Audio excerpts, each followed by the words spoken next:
Welcome to Road to the Great British Bake Off. I got itty bitty cupcakes. My name's Shelley. I'm a really amateur baker. Probably not a successful bake. And I'm spending 2021 working my way through Bake Off challenges. Every month, I'm tackling a theme, like Cake Week or Bread Week, using real tasks and technicals, and holding myself to the same time limits as past contestants. It's just like preseason training. So join me, and let's see what happens. Hello again, and welcome back. I know it has been a long time since I've done a bake. I've been a little bit behind, but today, or rather this week, I'm going to be playing catch up. So my plan is to do Italian week, and this was a challenge in the Bake Off 2017 series. So today, I will be doing all three bakes, the signature, the technical, and my very first showstopper. I'm really excited. But today I'm going to start with the signature, and the challenge is to make 18 cannoli. The shells have to be identical.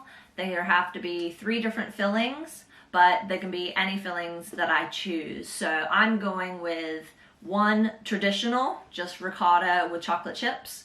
The second one is going to be a pistachio filling, and the third one, the second one's going to be a pistachio filling with a bit of orange essence sort of flavor in it. And then the third one is kind of the wild card. It's going to be a coconut flavored filling with a mango jelly kind of core in it. That should be interesting because I've never made mango jelly, but I think it's doable. So I'm going to get started. Okay, so for the shells, I've got a bit of a blended recipe. I've done a bit of research. Unfortunately, my Joy of Cooking cookbook doesn't have a cannoli recipe in it, shocker, because it has everything in it. It is my go-to for recipes. So that was a bit of a surprise. So instead, I've done a bunch of research, and there's quite a bit of deviation in what constitutes a traditional Sicilian recipe for the shells, especially. I've seen the recipes that include egg. I've seen recipes that include cocoa powder. I've seen recipes that include red wine, and they insist that they're traditional. So I've done the best I can here in figuring out what's most likely to be traditional.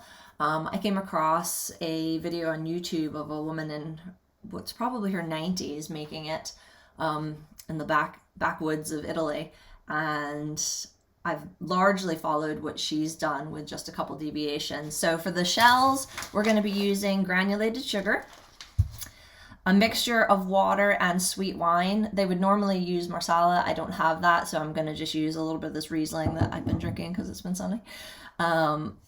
Cold lard. We are cooking with lard today. All my southern friends will be delighted. A tiny bit of vinegar. Normally this should be white wine vinegar. I don't have any white wine vinegar, so I'm gonna go with cider vinegar, but it's only a tablespoon, so hopefully it won't be too problematic if it's the wrong one. And then 00 flour, which thankfully I have. Every time I see this at the grocery store, I've been picking it up because it's great for pizza dough as well. And then I'm just gonna put in a wee dash of cinnamon. I'm not going with cocoa in it because one, I don't want chocolate flavored shells. To me, that's not traditional. And 2, when the dough is too dark, it's a bit hard to tell when it's frying if it's done. So that's what we're going to be doing. And this is going to be very much a hand mixed, kneaded experience. All the recommendations are not to use mixers. You use the mixer, you overwork the dough, and then you don't get bubbles during frying, which are critical to the perfect cannoli tube. So let's get this dough going. So what I've done is I've mixed the flour and the cinnamon in a bowl together, which I'm going to just dump out into a mound, kind of like when you make pasta. This is my plan. Make a well in the middle. Get away from there.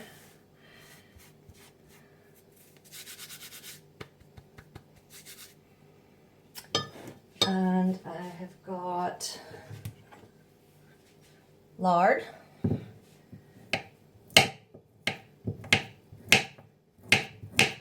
just gonna cold lard.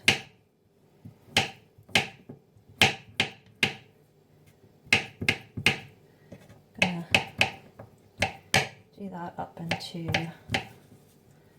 smaller chips. This is not scientific.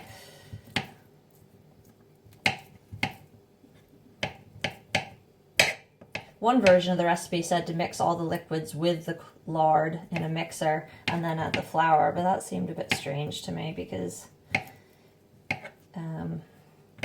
you just don't normally mix liquids and fat together like that, do you? So I'm going to do it this way. Sugar, water, vinegar, wine. In here, that's all going in the middle.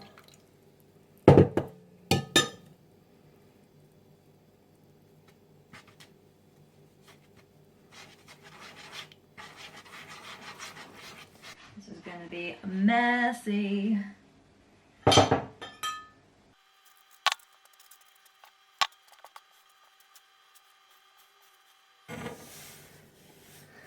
Yes, I did clean my hands before I started this.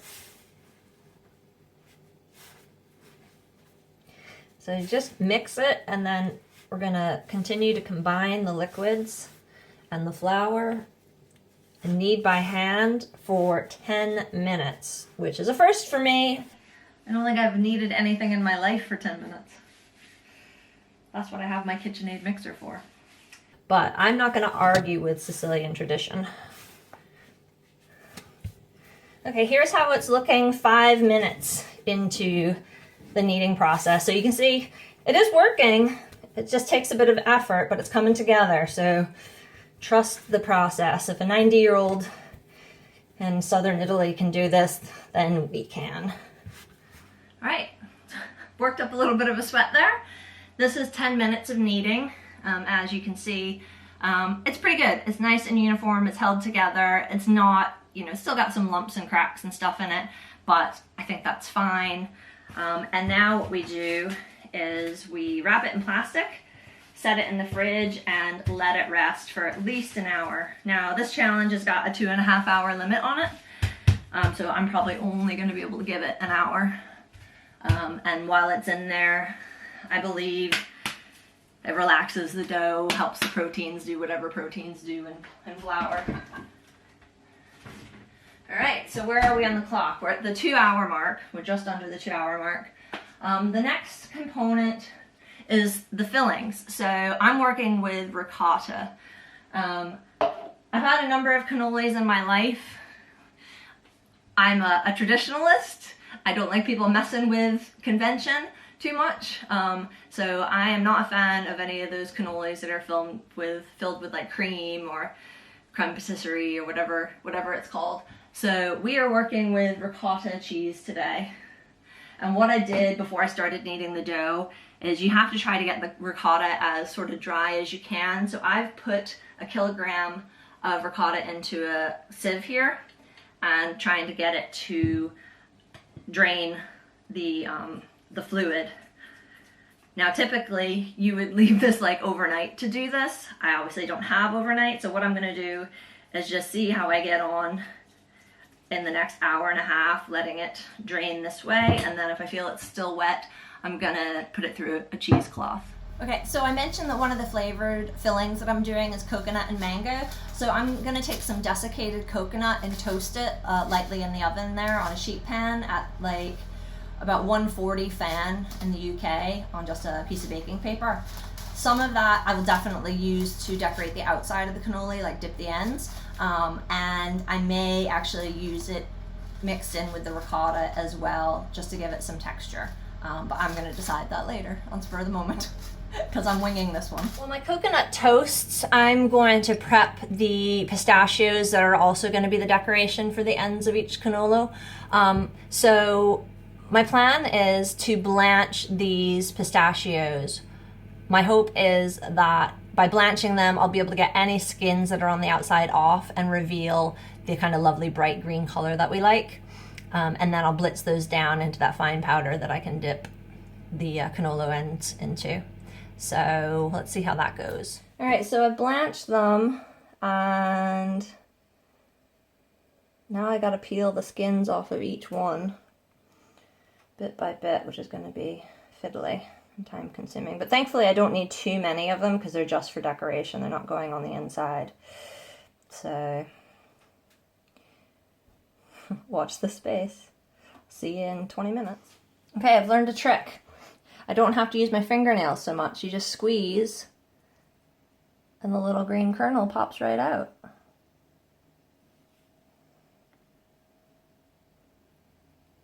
That's much, much faster than trying to peel it with my fingernails each time.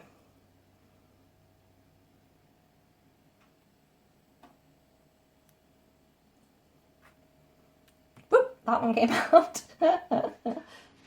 Oh my goodness. Okay, so the coconut and the pistachios have come out fantastically. I'm really excited. So this is what we started off with the coconut. And now it's all lovely and toasted and brown. This is what we started off with the, what are they called? Pistachios. And now look at them, they are beautiful. So totally worth the effort. I blanched them for about a minute, minute and a half, pulled them out, drained them, put them in cold water, laid them out somewhere like on a flat towel, and then just, you know, peeled them. Great job if you've got little helpers, little kids who are helping you bake. Great, perfect job for them to use their little fingers and pop the little green gems out of each skin. Really good. So those are going to be beautiful on the ends of the cannoli when they're done. Very pleased. Beautiful, beautiful, winning so far. Okay, so next I'm going to start the mango jelly, which is not quite gelatin, but obviously thicker than puree and holds its shape. So I've got a mango, I've got some leaf gelatin, and I think maybe just a little bit of sugar is called for. And basically that's it.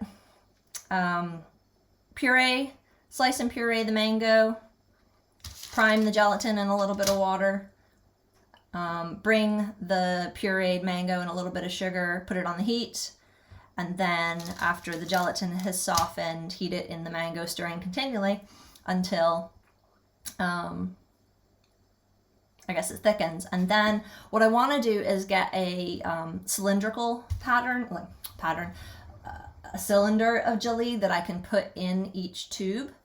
And I don't have any official molds, but what I'm thinking, I came across my turkey baster doodah in the drawer the other day. So I think what I'm going to do is cap off the end of that, pour the jelly into this, and let this be the mold. And with any luck, I'll be able to extract it at the end. I want to get this started now because I've got an hour and a half left on the clock, and this obviously needs to set in the fridge.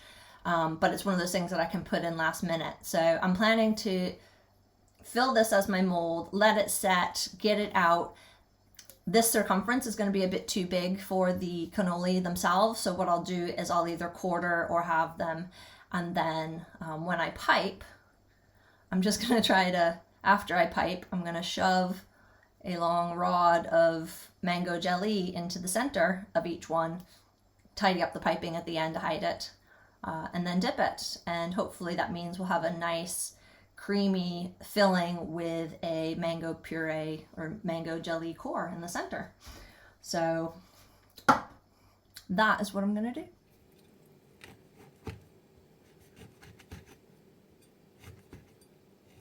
Oh, you know what? I'm doing that the wrong way. There we go. You gotta find your core. It's always vertical. Come on. There we go.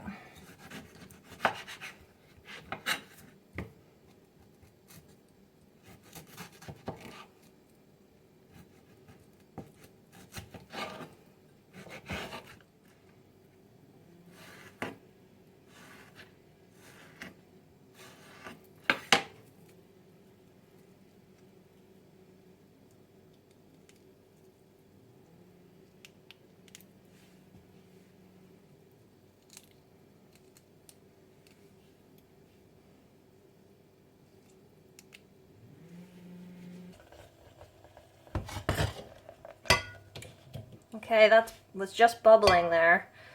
So I'm going to squeeze out my gelatin, remove all the water from it.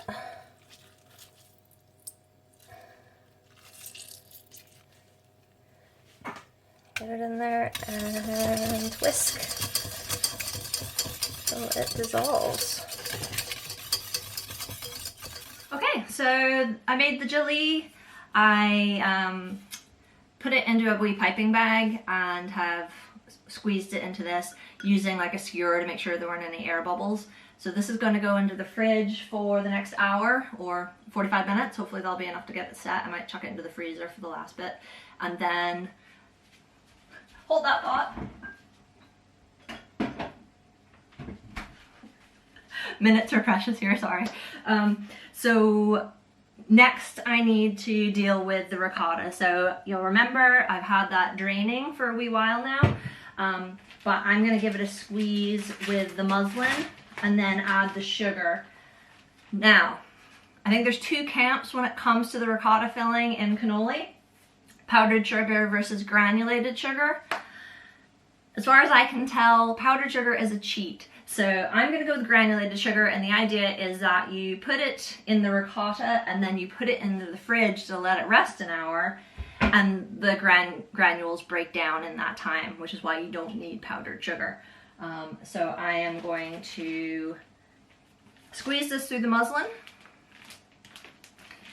I am going to push it through the strainer with a spatula so it gets a nice fine texture and there's no lumps. I'm also going to be reserving this liquid because I think I might need a little bit of moisture for the pistachio version that I'm doing, so I'm going to set that to side and retain that. And then this is all going into the fridge. Ooh, that's a lot of ricotta. Got a lot of ricotta. Oh, get in there.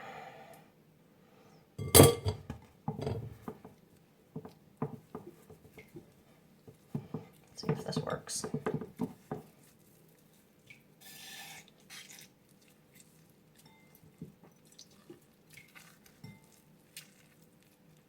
Some water's coming out. I'm not sure if that's the water from me just rinsing the muslin. Obviously, the drier that you can get the ricotta, the better, because you don't want it to come oozing out the sides, which explains why typically this is an overnight process.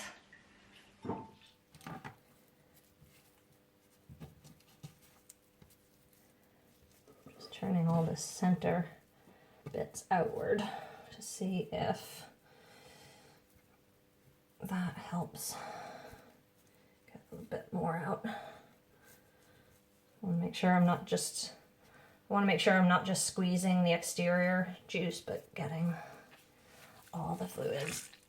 Okay, I'm gonna have to call that good enough because it's still juicing, but I've got time to keep to here.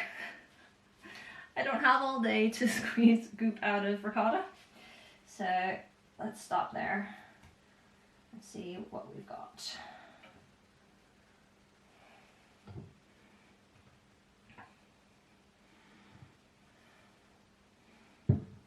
My hands are really slippery. Okay, so you can see that's what we did have, and that's how much more we... Ooh, hold on. There's something with a better grip. Okay, that's how much more we squeezed out.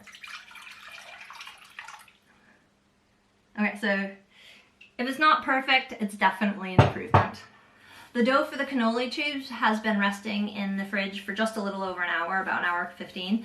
So it's time to roll it out in the pasta roller. I hit a hiccup this week. A long time ago, my pasta roller, I have a KitchenAid one that attaches onto the front. I made the critical error of trying to dust it clean with a towel while it was still running. And what happened was the towel got jammed, the thing stopped spinning because there's a little pin in the drive shaft that shears off whenever there's too much tension. So I bought the fix, this little guy here, and tried to put it in my pasta machine, but it wouldn't go and it wouldn't go. When I opened it and I tried to take out the old one and it wouldn't go, and then something else broke in it. And in the end, I literally have my pasta roller now stuck with my screwdriver in it. It is not coming out. So we are not using my pasta roller today.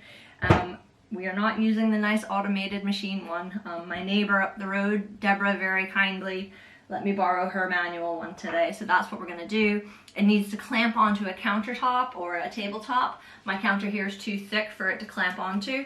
So I am going to do this in the dining room. So we're gonna change locations, go next door.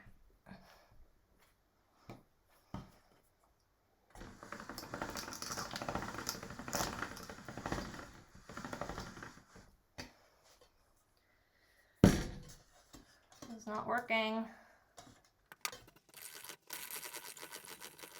This is not working.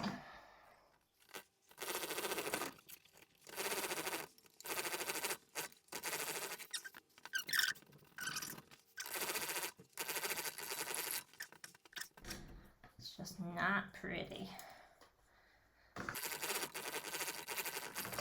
Have you ever seen such mangled pasta in your life? It looks like a brain. Okay, so the manual pasta roller is not working for me. It's just mangling the dough. It's not coming together, and I'm having to put it through so many times, and it's just 1/3 of this dough is coming out in about 8 different clumps, none of which are getting big enough for me to even make a disc for the cannoli. So I'm gonna quit for today. Because I'm just overworking the dough and wasting my time. This isn't going to improve. I don't know if it's my dough, if it's too dry, or I don't know if it's it's the manual thing and I'm just not doing it fast enough or what. But I'm going to pause the clock. Actually, I'm going to rewind the clock to where it was when I started rolling the dough, which was 45 minutes before time was up, which just beeped there. And I'm gonna buy myself a replacement KitchenAid roller thing, because I've never had this problem with even being able to get it through at the widest setting before. Whenever it's in the KitchenAid, it just eats it up and spits it out in a nice smooth kind of sheet, and that just gets better and better as it goes down in size. So that's what I'm gonna do. I'm gonna get online and buy myself a replacement, and then finish the filming and finish the bake when it arrives. Sorry. Okay, so I got my new roller and I've remade my batch of dough because obviously I mangled a bunch of it with the other roller. So the only deviation this time is that I did use my mixer for the first part. Very, very little. As in, add the flour, put it on setting 1 for about 4 rotations, add another third of the flour, 4 rotations, last third of the flour. So it was probably only mixed on 1 for about 30 to 40 seconds. And then I pulled it out and started kneading it by hand. And as you can see, it's definitely a different consistency. So I think that bit of mixing at the beginning helped. It's much more pliable and stretchy. So hopefully that hasn't overmixed it and will affect the tubes, but we'll find out. So this is going to go into the fridge just like last time, and we'll pick up where we left off. Okay, now that we're back on track, it is been an hour since I put the dough in the fridge. It has been an hour, not it is been an hour. And I've got my KitchenAid, my new KitchenAid pasta roller attachment on the go here. So it's time to start rolling this dough into sheets that I can then cut into ovals. My allergies. So that's what I'm gonna do. Start at setting 1, which is the widest, and work my way down to setting 3 apparently. And then we'll get them into the fryer.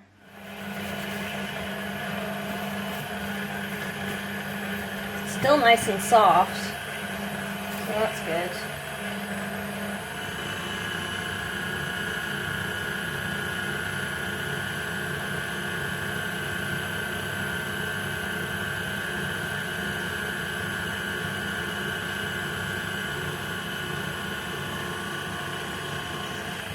Woo, what a difference.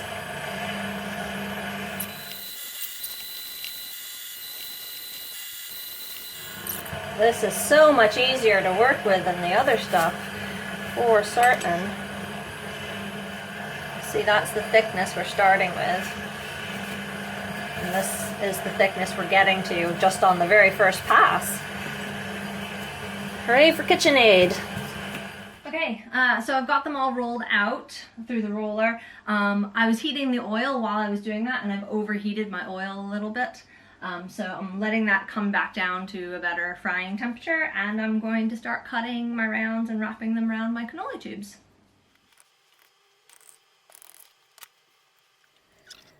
So that's just about the width of the thinnest part of my cannoli tube. The circumference on that ring, which I don't know what that is, but let's find out. 9.5 centimeters or 3 3/4 inches. But ideally, I want an oval, so I'm just going to give it a little zip with the rolling pin. And thinking about that, I kind of wish I'd made them a little bit thicker to account for that. I want them a bit more oblong.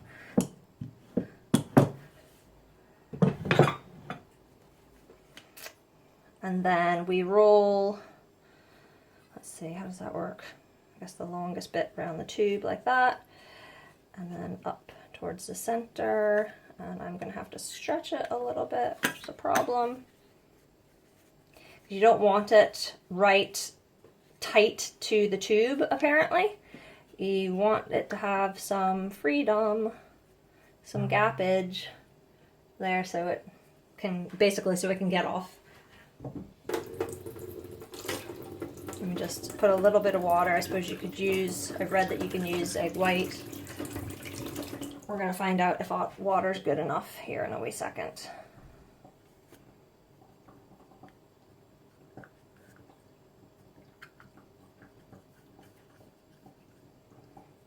Not liking how tight that one is. But this one here came out a little bit better in terms of having a bit of a gap. We're frying them in lard. It's just about 350 now, so I'm going to put them in.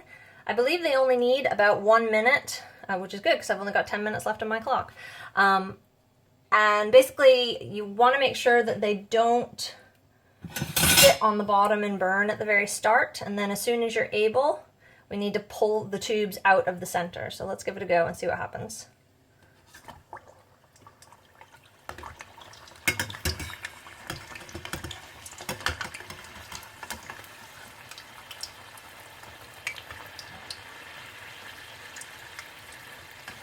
Oh, they both came off. But on the positive side, they are getting the bubbles that they're supposed to get, so I'm happy about that. Those telltale bubbles are good.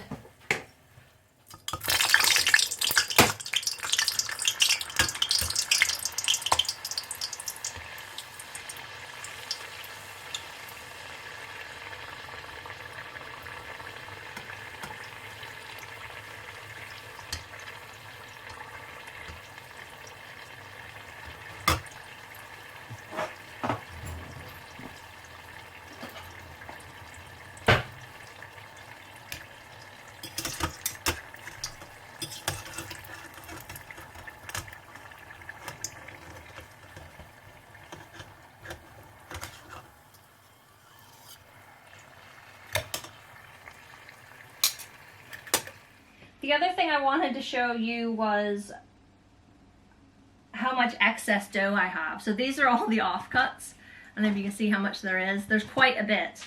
I cannot be arsed putting it through the roller again, so I'm just going to throw that away.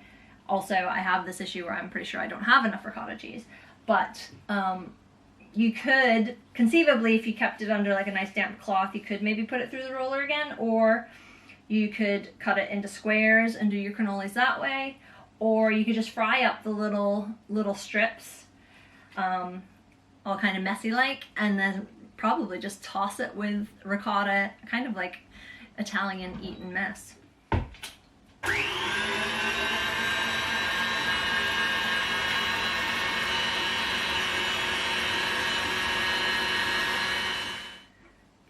Okay, I'm going to try to divide this into thirds.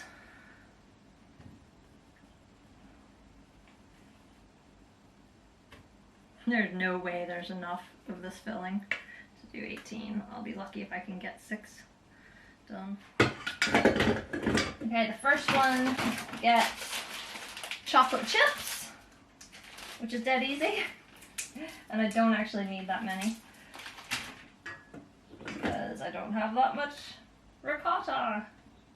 Ricotta. Get in there. Get. Can't afford to lose any in the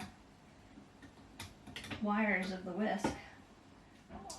I'm not going to be able to put the measurement for this in the recipe because I literally am just dumping it until it looks about right. I think that's enough. I don't want it to be crazy full of chocolate chips.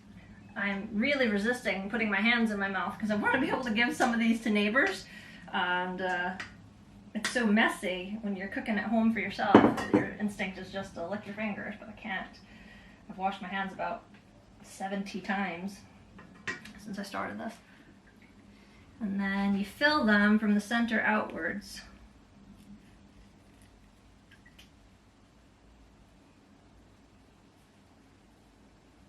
Oh, hello.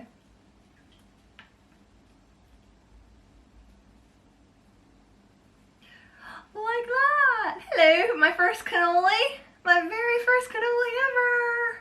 Oh, that put a smile on my face because this has been a bit of a hellish bake. Having to stop halfway through, but that's awesome.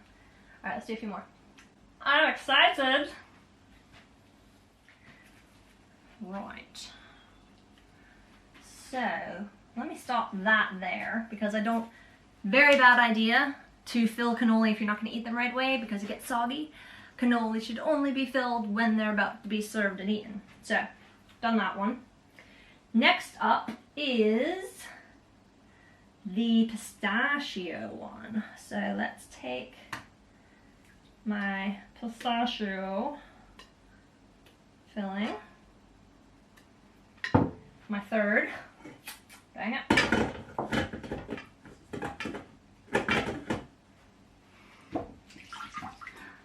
I licked my fingers again. I really hope this is not completely blurry. I'm doing autofocus today.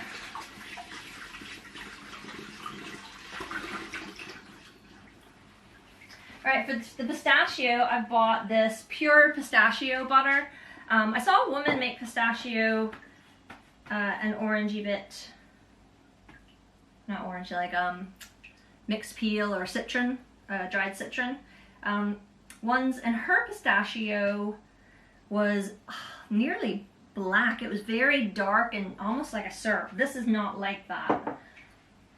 It looks quite dry, and that's why the other day, before we had our disaster, I reserved some of the whey from the ricotta in case I needed some liquid to loosen this up a bit. So, it's actually, it's not as dry as peanut butter, surprisingly. Okay, so I'm gonna start with a 1/4 teaspoon of orange essence in the ricotta because I don't want it to be crazy orangey.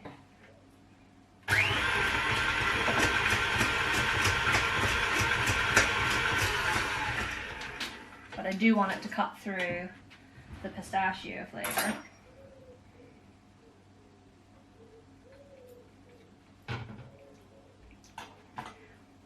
That is quite nice. I think I can maybe take another 1/4. So it ends up being 1/2 teaspoon of orange essence for that little flavor. But really, you're just going to do it to taste, aren't you? And same with this.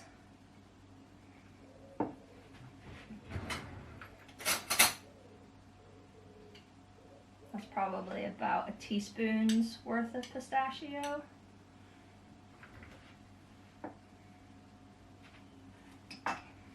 do not fall.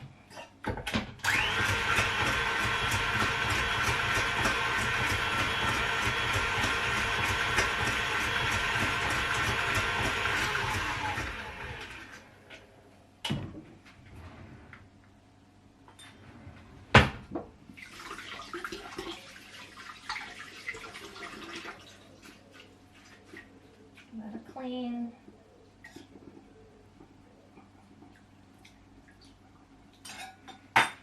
Okay, that extra quarter teaspoon really gave it a lot of orange flavor.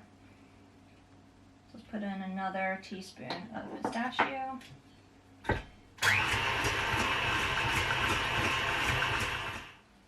Ooh, this one's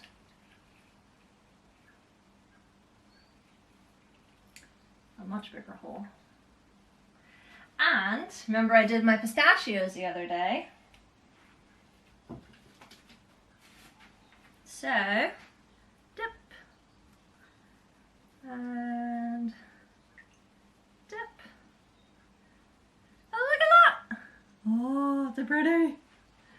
Here's a pretty cannoli.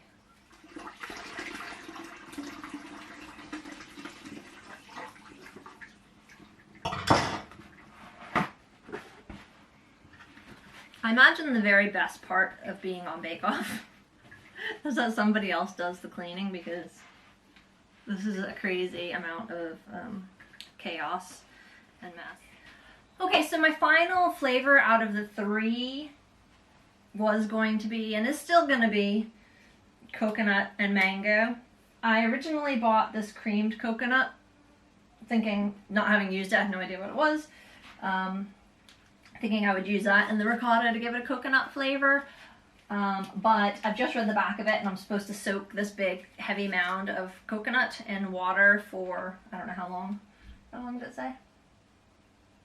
I don't know, until it dissolves, and then I gotta strain it through. But it's basically just desiccated coconut. And the other day I toasted my desiccated coconut. So I think what I'm gonna do to wrap this up is take a bit of a chance and use a bit of Malibu to give it some extra coconut flavor, put some of the desiccated coconut in it, and hope for the best. Because, yeah, I don't want to go through all the rigmarole of softening desiccated coconut cream when I have coconut here. So let's see how that goes. And I will try not to overdo the Malibu, because Malibu is quite a it's not exactly a coconut flavor. It's coconut-ish, but it's also very perfumey. So actually, using my guide from earlier where I thought 1/4 was enough, let's do that again.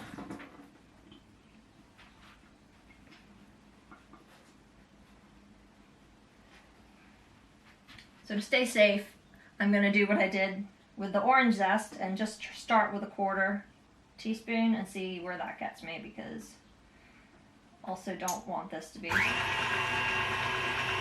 too crazy coconutty.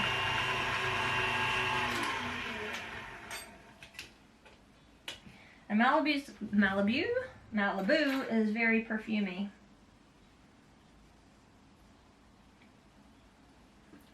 I've run out of real spoons and I'm down to measuring spoons.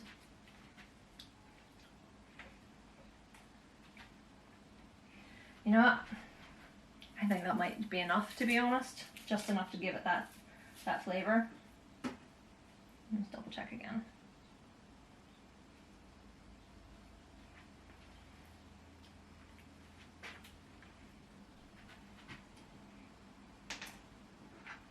I'm going to put in 1/2 of a 1/4, so 1/8 more.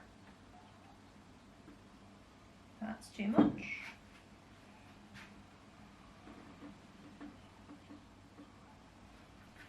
Just so there's enough in there to compete with the shell.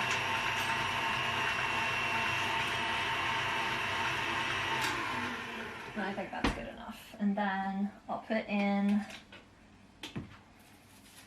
the actual desiccated coconut. Not too much because this is going to decorate the ends, and I don't want it to have too grainy a texture, but we'll stick a little bit in here. Now, these are the ones that I have the mango for. Remember my mango puree that I turned into a jelly?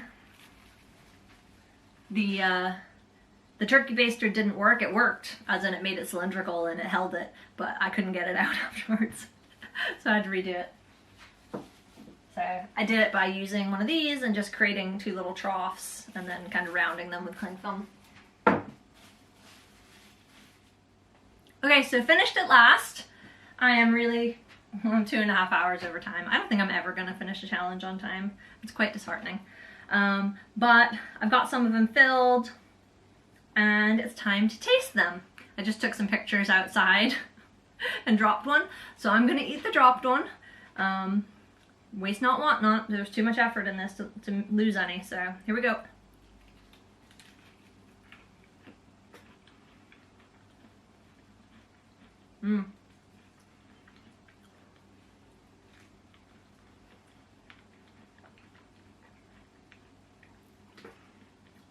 That's the chocolate chip one. It's nice. I've had cannoli in Naples, and I've had cannoli in... can you see that? Probably not.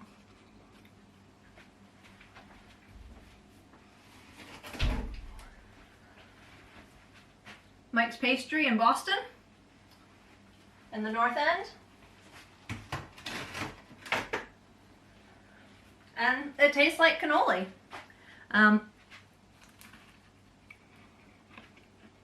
The shell is really crumbly, which is good.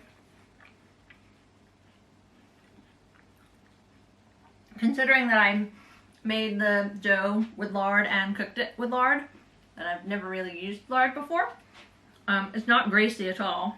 It's not heavy. Are they identical? No. I don't know how you would ever get cannoli identical given that they fry and they bubble in different ways. But I mean, they're pretty uniform in size. So that one's pretty good. Let's taste the pistachio one next. I wonder if I can cut these in half. I bet I can't. Did a pretty decent job of getting them filled to the center.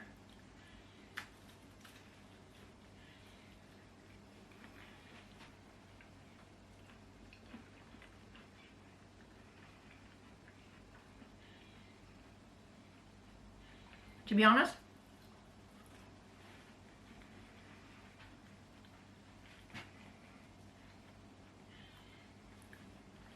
that's way more orange than pistachio. So I really wish I'd stayed at that 1/4 teaspoon. It's tasty, but it's not giving off any pistachio at all, unfortunately.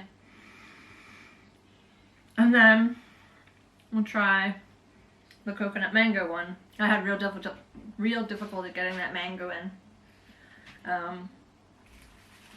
I couldn't push it in because the ricotta was too firm and the jelly was too soft.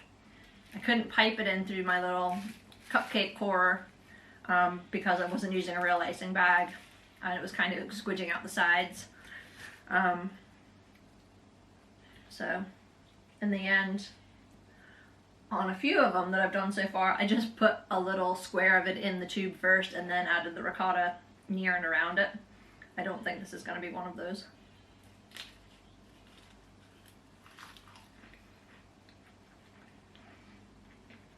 But the coconut is really nice, even without the mango. It's quite nice. So, what have I learned today? I have learned that 1, I still cannot finish a challenge on time. 2,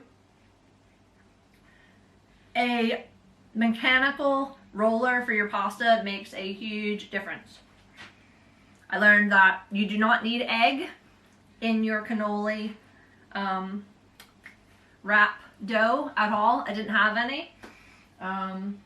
Following the old lady from Favignana, I think it was called.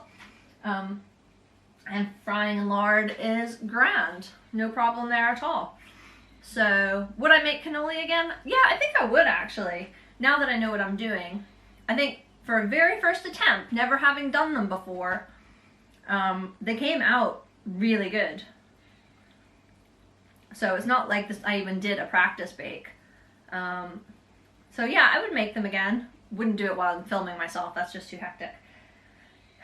Having that break in the middle where the mechanical roller or the hand done roller was just ripping the pasta dough apart did not make for a fun bake. And I had to wait 2 days for the new part to arrive. But if it went smoother, yeah, I would definitely make them again. One of the big challenges I had was keeping the oil at a constant temperature. It's one of the disadvantages of having an electric hob. I really miss having a gas hob because you can keep the temperature constant. The temperature of my oil was going well above 350, and then I would turn it down trying to, so they wouldn't burn on the next batch, and then it would cool too much and it would be below the boiling point, and it was constantly doing this dance where it was too hot and too cold, and sometimes I got lucky and it was in the right kind of window. So that is frustrating. It doesn't seem to matter when I do chicken wings. I can do it on the hob like that, no problem, but it definitely made this a bit trickier. So if you've got a gas hob, great. Don't worry about it, go for it. Yeah, so not hard at all. Just, a lot of moving parts, but okay, so that's it for me for part 1 of Italian week. Hopefully part 2 will go better, and I will see you next time. Thank you.